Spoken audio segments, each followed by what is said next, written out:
ನಮಸ್ತೆ ಅಣ್ಣ, ನಿಮ್ಮ ಹೆಸರು? ಶ್ರೀನಿವಾಸ್ ಅಂತ. ನೀವೇ ಬೆಳೀತಾ ಇದೀರಾ ಅಣ್ಣ?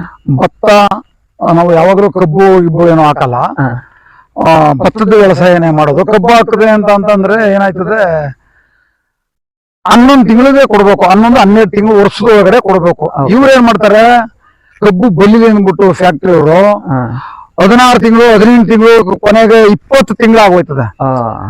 ಆ ಲೆಕ್ಕಾಚಾರದಲ್ಲಿ ನಮ್ಗೆ ಹೋಲಿಸ್ಕೊಂಡ್ರೆ ಭತ್ತ ಆದ್ರೆ 3 ಬೆಳೆ ಬೆಳಿಬಹುದು. ಭತ್ತಕ್ಕೆ ಸ್ಪ್ರೇ ಎಲ್ಲ ಹೇಗ್ ಮಾಡ್ತೀರಾ?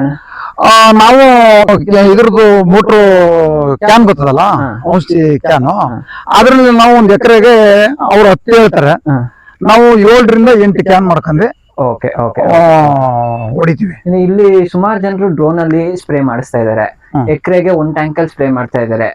ನೀವ್ ಯಾವಾಗ ಸ್ಟಾರ್ಟ್ ಮಾಡೋಣ ಅಂತ ಅನ್ಕೊಂಡಿದೀರಾ? ಅದನ್ನ ಮಾಡುವಂತ ಅಂದ್ರೆ ಈಗ ನಮ್ಗೆ ಇದು ಹೆಂಗೆ ಡೌಟ್ ಅಂದ್ರೆ, ನಾವು 1 ಎಕರೆಗೆ 16 ಲೀಟರ್ ಅಂತೆ 1 ಕ್ಯಾನ್ಗೆ ನಾವು 8 ಕ್ಯಾನ್ ಮಾಡ್ಕೋತೀವಿ.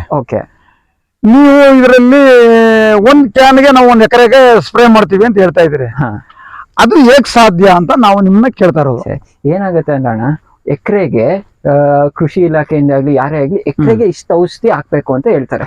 ನಾವು ಇದು ಹಿಂದೆ ಕ್ಯಾನ್ ಹಾಕೊಂಡು 20 ಟ್ಯಾಂಕ್ ಹೊಡಿತೀವ, ಇಲ್ಲಾಂದ್ರೆ ಡ್ರೋನ್ ಇಂದ ಮಾಡ್ತೀವ, ಇಲ್ಲಾಂದ್ರೆ ಟ್ರಾಕ್ಟರ್ ಇಂದ ಮಾಡ್ತೀವ. ಏನ್ ಮೇನ್ ನೋಡೋದು ಅಂದ್ರೆ ಎಕರೆಗೆ ಔಷಧಿ ಕರೆಕ್ಟ್ ಬಿದ್ದಿದ್ಯಾ ಇಲ್ವಾ ಅಂತ, ಎಕರೆಗೆ ಅಷ್ಟೇ ml ಬಿದ್ದಿದ್ಯಾ ಅಂತ ತುಂಬಾ ಇಂಪಾರ್ಟೆಂಟ್.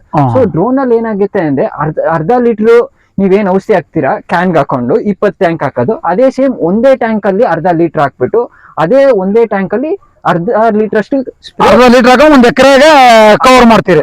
ಆವಾಗ ನಿಮ್ಗೆ ಸೇಮ್ ರಿಸಲ್ಟ್ ಬರುತ್ತೆ. ಅದಕ್ಕೆ ಹಂಗ ಆಗ್ತಾರ ಏನಾದ್ರು ಆಯ್ತು ಅಂದ್ರೆ ನಾವು ಮುಂದಿಂದ ನಿಮ್ಗೆ ಕೊಡೋಣ.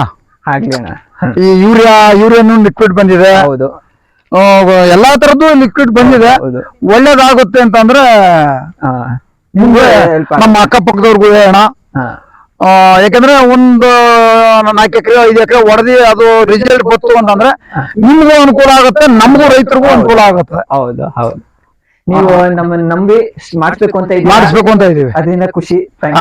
ಆಮೇಲೆ ತಿರ್ಗಾ ತೆಗೆಯೋಣ, ನಿಮ್ ರಿಸಲ್ಟ್ ನೋಡಿ. ಆಯ್ತಾಯ್ತು. ಶ್ರೀನಿವಾಸ್ ಅಂತ ಅಂದ್ಬಿಟ್ಟು, ಪೈಲನ್ ಶ್ರೀನಿವಾಸ್ ಅಂತ ಅಂದ್ಬಿಟ್ಟು, ನಾವು ಅಲ್ಲಿಂದ ಬಂದು ಇಲ್ಲಿ ವ್ಯವಸಾಯ ಮಾಡ್ತಾ ಇದ್ದೀವಿ. ಸರಿ ಅಣ್ಣ, ಥ್ಯಾಂಕ್ ಯು. ಆಯ್ತಾಯ್ತು.